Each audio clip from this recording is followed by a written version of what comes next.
Como les venimos contando, este lunes conocimos a los ganadores del Premio Nobel de Economía. Se trata de Daron Acemoglu, Simon Johnson y James Robinson. Según la Academia Sueca, el reconocimiento se debe textualmente a que los galardonados han aportado nuevas ideas sobre por qué existen diferencias tan grandes en materia de prosperidad entre las naciones. Al examinar los diversos sistemas políticos y económicos introducidos por los colonizadores europeos, han podido demostrar una relación entre las instituciones y la prosperidad. Por eso, para hablar de este tema, tenemos como invitado a Leopoldo Ferguson, profesor de Economía en la Universidad de los Andes y PhD en Economía de MIT, el Instituto Tecnológico de Massachusetts. También es coautor de publicaciones académicas con los ganadores del Nobel. Señor Ferguson, gracias por estar con nosotros. Primero, ayúdenos a entender el aporte de estos investigadores a este estudio sobre las desigualdades entre las naciones, porque en esta investigación se remontaron a varios siglos atrás, precisamente para entender la pobreza y la riqueza. Gracias a ustedes por invitarme, y claro que sí, con muchísimo gusto. Como ustedes lo decían, los autores estudiaron la experiencia de la colonización europea, pero la idea más general que ellos lograron traer de nuevo a la economía es la de que para entender la prosperidad de los países no basta con que miremos exclusivamente las variables económicas. Tal vez la economía por muchos años se adentró en sí misma y se quedó mirando solamente a los mercados, a las variables estrictamente económicas.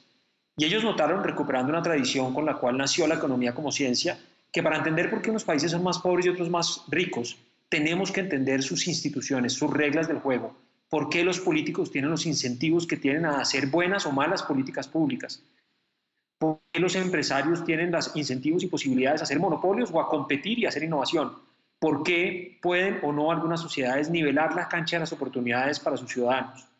Y entonces la colonización europea se convirtió en algo así como un magnífico experimento natural, porque por supuesto es difícil hacer experimentos en la sociedad, un experimento natural de establecer distintos tipos de instituciones en distintos lugares. En algunos se hicieron instituciones que favorecieron el desarrollo económico y en otros instituciones que por el contrario fueron muy nocivas para ese desarrollo. Esa quizás es la idea más general que ellos trajeron de nuevo a la economía. Y para hacerlo aprovecharon que si bien la economía se había un poco adentrado en sí mismo por muchas décadas, había desarrollado un conjunto de herramientas teóricas y empíricas que servían para volver a traer estos elementos y mirar más que economía para explicar estas cosas. Señor Ferguson, para esta conversación nos acompaña también nuestro cronista económico Juan Pablo Lucumí, con quien venimos también tratando este tema. Así es, buenos días. Me gustaría en este momento hablar, Leopoldo, acerca de la felicidad que puede traer esta noticia. Ya tendremos un momento para hablar de los temas técnicos, pero vos como coautor de los 3 laureados, pero también como aprendiz de estos grandes mentores, háblanos de la noticia, cómo llegó a este punto, entendiendo también que la investigación pues, puede alejarse del papel en su momento y que esperamos que trascienda. Contanos acerca de esa felicidad de la noticia. Sí, Juan Pablo, la verdad, pues a mí personalmente me da enorme felicidad porque soy un privilegiado por ser coautor de los 3 y por ser mentoreado por Daron y por James, quienes han sido mis, pues digamos, grandes profesores en mi carrera académica.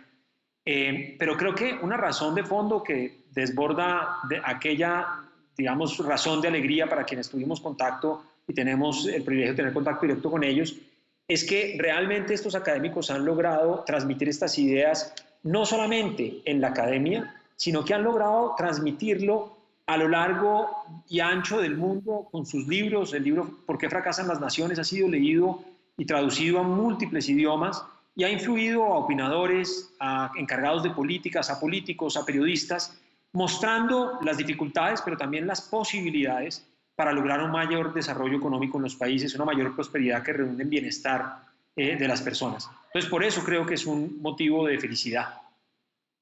Quiero volver, señor Ferguson, sobre un tema que usted ya tocaba. Hay un enfoque especial en la creación de los sistemas políticos y económicos de los colonizadores europeos. ¿Cuál fue el mayor descubrimiento en este aspecto?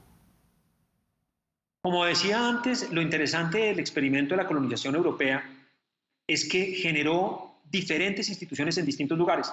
Los europeos en su expansión colonial en algunos sitios establecieron instituciones muy jerárquicas, donde solo unos pocos tenían poder político y había una gran mayoría excluida, sin poder político, sin poder económico, sin las mismas oportunidades, sin la misma dignidad humana prácticamente. En otros lugares, en cambio, colonizaron y decidieron asentarse y establecieron instituciones relativamente más incluyentes, en donde el poder político estaba distribuido para la mayoría de las personas, en donde se favorecía unos pesos y contrapesos en las instituciones que se establecieron. Y lo que ellos hicieron fue aprovechar esa circunstancia para mostrar cómo allí donde se establecieron instituciones del primer tipo ha sido muy difícil alcanzar la prosperidad económica, mientras que los lugares donde las instituciones fueron del segundo tipo, instituciones más incluyentes, han sido lugares donde más porcentaje de la población ha podido tener mayor prosperidad económica y mayor bienestar.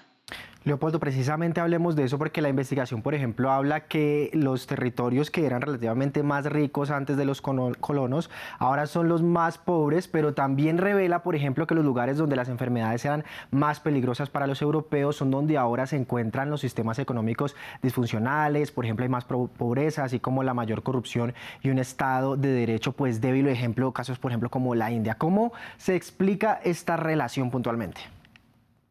Sí, fíjense la paradoja. Los lugares que eran más ricos cuando los europeos llegaron a colonizar fueron lugares donde resultaba interesante para los europeos llegar a dominar, a extraer esas riquezas, a establecer grandes jerarquías, a establecer una sociedad basada en la explotación de esos recursos y en la búsqueda de esas rentas. Y esas instituciones son difíciles de cambiar porque el peso de la historia es grande. Y entonces en aquellos lugares que eran más ricos en antaño, ahora se establecieron instituciones que fueron muy malas para el desarrollo económico posterior.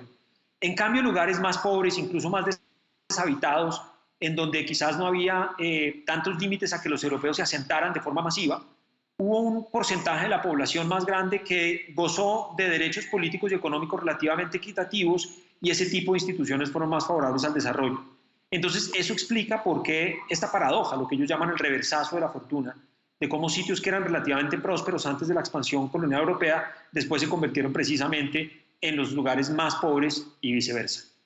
Señor Ferguson, rápidamente, ¿qué mensaje envía la academia al premiar este tipo de aspectos que, aunque son macroeconómicos, también son muy cercanos a las desigualdades que vivimos día a día en la calle? Yo creo que es muy importante. Realmente, en mi mensaje para felicitarlos a ellos, yo les dije que, por supuesto, todos en la academia ya somos conscientes de sus aportes y no nos sorprendió la recepción de esta noticia. Pero uno de los aportes grandes que ellos han hecho es llevar esta discusión a la esfera de lo práctico, a la esfera de pensar, bueno, las instituciones son difíciles de cambiar, pero al final son un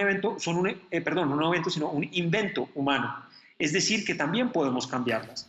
Y este premio va a hacer más notable esa contribución y ojalá vuelva a poner en el centro del debate el ayudar a pensar cómo podemos establecer mejores instituciones para una mayor prosperidad compartida en las sociedades y reducir las desigualdades entre países, entre regiones y entre personas, todo en aras de lograr un mayor bienestar para la humanidad.